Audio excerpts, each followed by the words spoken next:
ચિંટુ તને ખબર છે પેલા સવિતા માસીનું રમેશ કાકા જોડે લફડું છે? પણ તને કોને કીધું તે વાત સાચી છે કે ખોટી છે?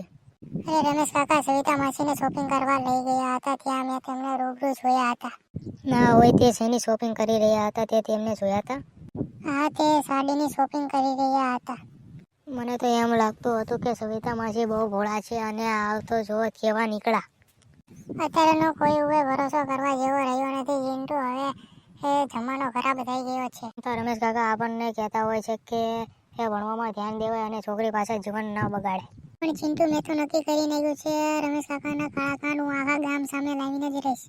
તું એ કેવી રીતે કરીશ? તેઓ બંનેનો ખંભે ઉપર હાથ મેલીને ચાલતા હતા તેનો વિડીયો બનાવી લીધો છે અને હું તે વિડીયો બધા આખા ગામને દેખાડી દઈશ. તો ચાલ આપણે તે વિડીયો બધાને દેખાડી દઈએ અને રમેશ કાકાનો પર્દાફાશ કરી કે રમેશ કાકા કેવા કાળા કાંડ કરી રહ્યા છે.